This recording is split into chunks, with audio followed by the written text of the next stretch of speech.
Hey, it's Ryan J. We are live right now. I'm live right now. It's a we if you're watching right now, but I'm really excited because this is live, so you have the chance to interact, ask questions. I'm going to be introducing you to somebody who's really fantastic, William Stillman. He's a psychic medium, and I'm going to be hosting an evening with him coming up on Monday, June 20th at 7 p.m. Central. And I'm really looking forward to chatting with him, giving you a little bit of preview right now about William Stillman and his amazing abilities. I've attended one of his events. It's incredible. He's like such a legit psychic medium. I loved it, and I was like, please, can I be involved and host an evening like this for an audience as well. Now, I want to tell you, I first came to meet William Stillman about 30 years ago at an Oz event. And since then, he's written, I think he had written at the time maybe one, but he's written so many Wizard of Oz books. He's one of the leading authorities, if not the leading authority, about all things classic MGM Wizard of Oz. And along with Jay Scarfone, he's authored several impressive Wizard of Oz books, and they've also one of the biggest Oz collections in the universe. He's also known as the Autism Whisperer. An adult with autism, he has written a slew of books about it, which have helped many others with autism and also parents of autistic children. But today, we are going to be focusing on his work as a psychic visionary, for which he also has written books, and he holds sessions using his ability to communicate with the beyond. It's really, really incredible. Once again, the event is going to be Monday, June 20th at 7 p.m. Central. Tickets are just $35 a person. Head over to paypal.me/RyanJReviews to purchase your ticket, reserve your spot for this special, fantastic evening. And in the meantime, help me welcome William Stillman. It's great to see you, Bell. Hey, how are you? Can I call you Bell? That was quite an intro. Well, you have quite an impressive resume, so we had to set it up for you. Thanks. Well, Um, hey, listen, can I just let folks know if they haven't participated in anything like this? We're doing this remotely via Zoom, and so I just want to assure people that what I have found, especially during COVID, the distance makes absolutely no difference in the accuracy and the authenticity of what it is that I'm able to do.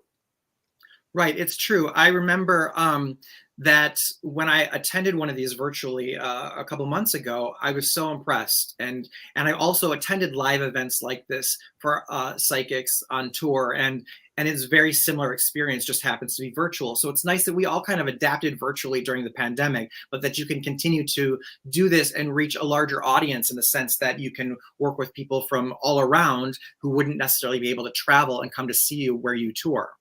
Absolutely. Yeah. No, I've been able to do sessions with people from all over the world. And again, the geographic distance makes absolutely no difference in the quality of the work. So It's fascinating. it is fascinating. I'm typing as I'm talking to you, but I first wanted to ask you, when did you first learn that you had the psychic ability? Well, I think we all have spiritual gifts and talents to one degree or another. I don't think I'm anything particularly special where that's concerned. Um, I was an intensely, exquisitely sensitive child.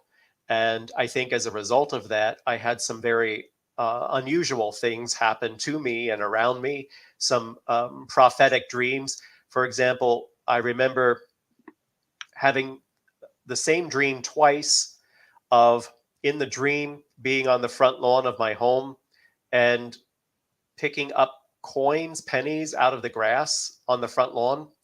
And the next day doing that in real time. And that happened twice in two separate locations. Really? So, yeah, very strange. I had predictions of things. I also had encounters with some very dark, nefarious energies. And I've written a whole book about all that stuff because it was very unpleasant. And I don't want anyone else to have to go through what I went through. And so it kind of all went dormant for decades. Actually, it wasn't until I was in my late 30s, early 40s when I really decided to revisit all of that sensitivity that I had as a child and then put time and effort into developing it. Mm. It's interesting when you said that there was some things that were kind of dark. Did that scare you? And then what helped you turn the corner to move past that this could be scary or different to something that I'm comfortable with? Yeah, well, that's a whole other show, I think. But no, it wasn't frightening, but that was part of its purpose.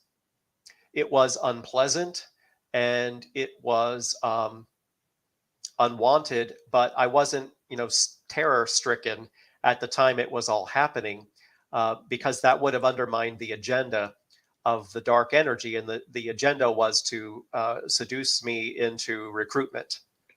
Hmm. So Interesting. I was in, again, that's all discussed in my book Under Spiritual Siege, but the the intention was to have me join forces with it. And I was at a really vulnerable time in my life where that was, very tempting. Hmm. You mentioned that you believe that everybody has these psychic gifts, and I know that you have actually helped mentor others get in touch with this. What what is it that some people just don't know that they have this, or how does someone that doesn't really believe in this tap into that energy or experience? Yeah. Well, it all starts with acknowledging our mutual reverence for a higher power. And I tell people, I call it God because that's how I was raised. But, I know a lot of people, especially young people, don't use the word God, but that doesn't matter. They can call it, creator, higher power, source, uh, Wonder Woman. I don't care what you call it, but that's where it starts. You have to acknowledge that we all owe reverence to that source of our creation. And then it just flows from there. And honestly, Ryan, it's not rocket science. It is actually very, very simple. Hmm. And I've been teaching a class on it for about 17 years now. I have never been disappointed. People shock and amaze themselves at what they are capable of doing. And it's there for the asking. Mhm. I have friends and I have myself had experiences where someone that a grandparent or a pet or someone else had passed, and then there's a coincidence and you have that, oh, it could be a coincidence, or am I choosing to believe this is a sign or a message? And so I guess you would look at it as a sign and a message, and help us expand the that open that divide further to be more open to that sort of experience. Well, you raise an interesting point. And so I think that there are some people that go way overboard with all of this stuff and they become a bit preoccupied. And so I'm fond of saying not everything is something. Hmm. So the things that are probably not coincidence are those instances in which there is some sort of connection by which we feel an emotion connected in memory. If we feel prompted to connect in memory something that just happened, whether we saw someone's lucky numbers on a clock in the moment we were thinking of them or talking about them, or if we're thinking of them while we're driving and a song that you would associate in memory with that person comes on the radio in that moment, or sometimes we catch a fleeting whiff of a scent or an aroma that we would associate in memory with that person, that is probably not your imagination. And it is probably a little hello to let you know that the affection and the love that you're experiencing is being reciprocated. Hmm. You've also consulted on missing person and unsolved homicide cases, right? Yeah. Yeah, What that's challenging. is it? Yeah. What's been challenging about that, or what's been validating about that? Well, it's been challenging because if you're going to be that person who's going to be that point of contact, um, it's really a fine line because you better darn well be good at what you're doing. We're talking about people's emotions and parents, particularly, who are just raw and they want some kind of hope. And it's really challenging, particularly when I'm feeling as though the individual that's missing is deceased.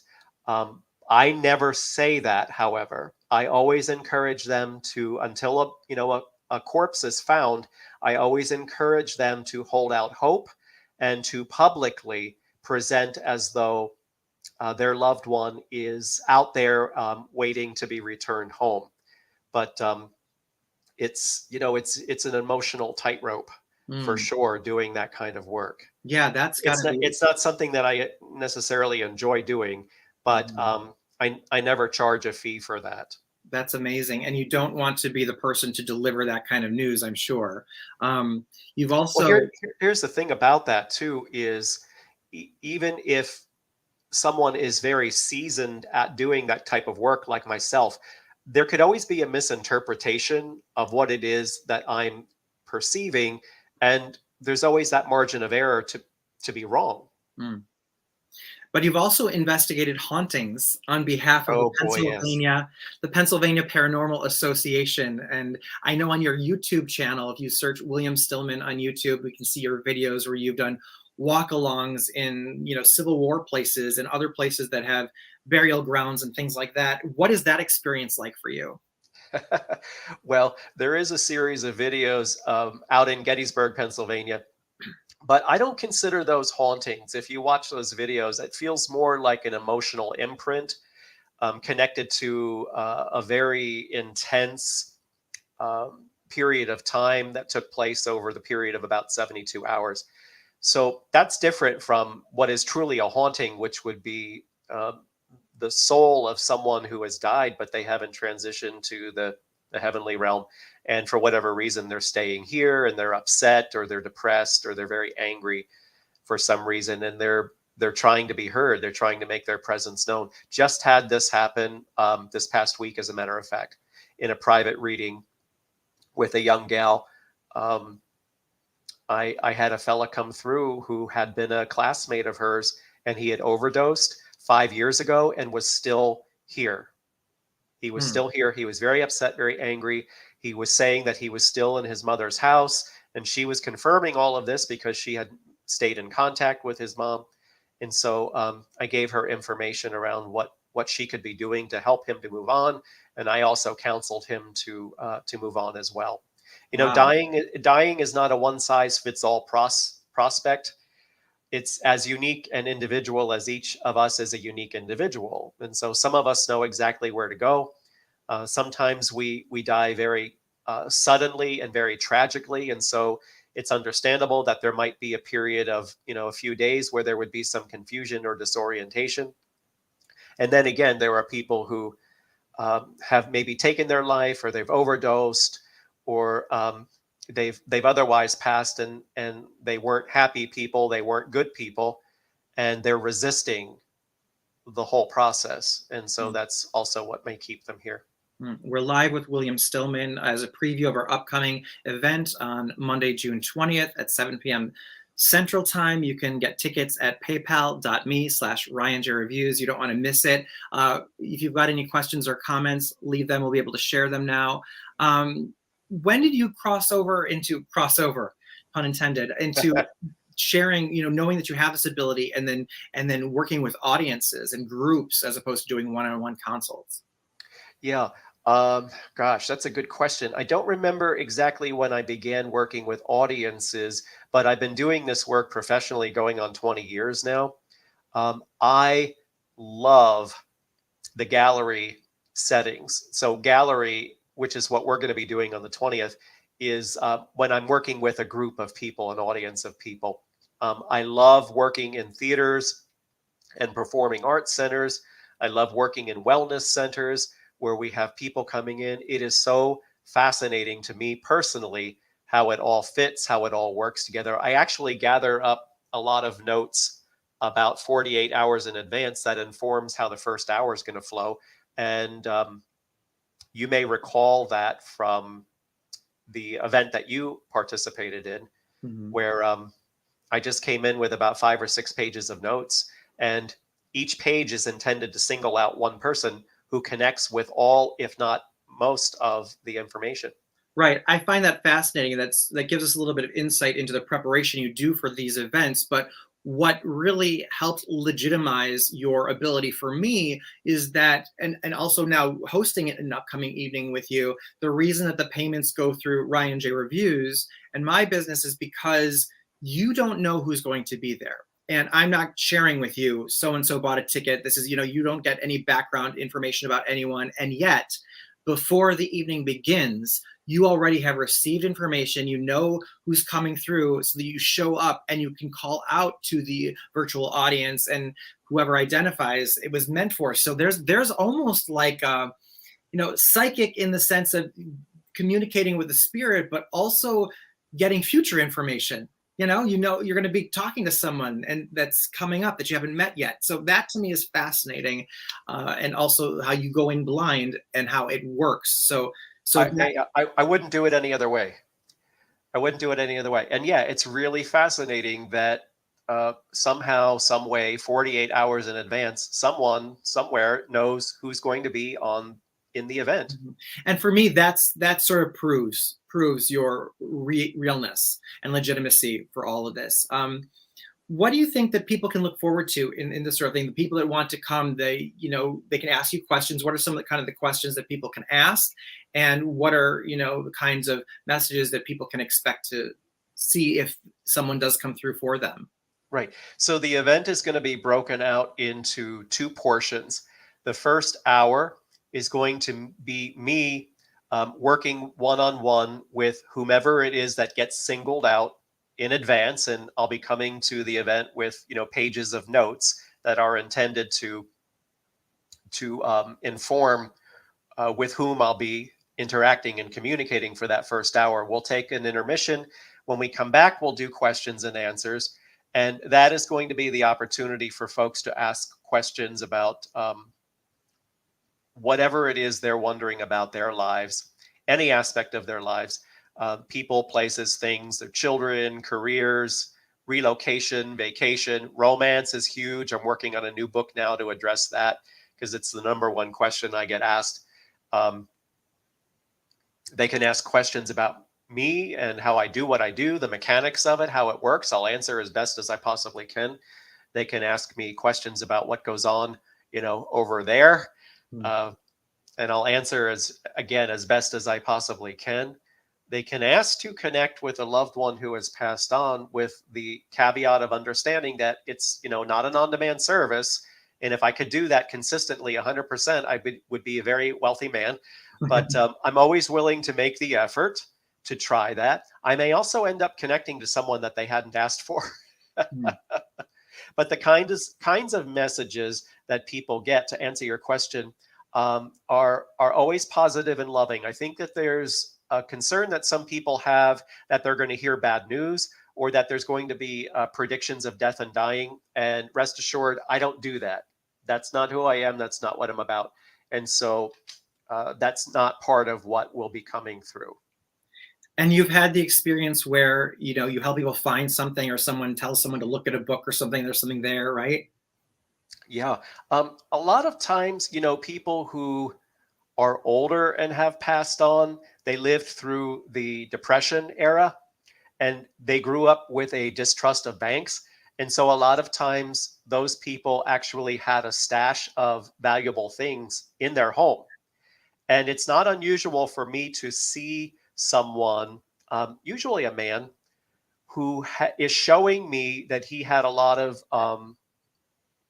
automotive manuals or tool instruction guides, things like that. And he has inserted stock certificates in between the pages, sometimes paper money in between the pages. Someone was showing me something that was under a floorboard once. So all kinds of interesting things come of that. That's so cool. Oh, William Stillman, I'm so grateful to you for taking the time today to tell us a little bit about what the experience is like at the Psychic Gallery. And I want to let everyone know that if they want to learn more about William Stillman, they can head over to his website, which is, of course, let me change the banner here. There we go. So we can actually see it. It's williamstillman.com. And we have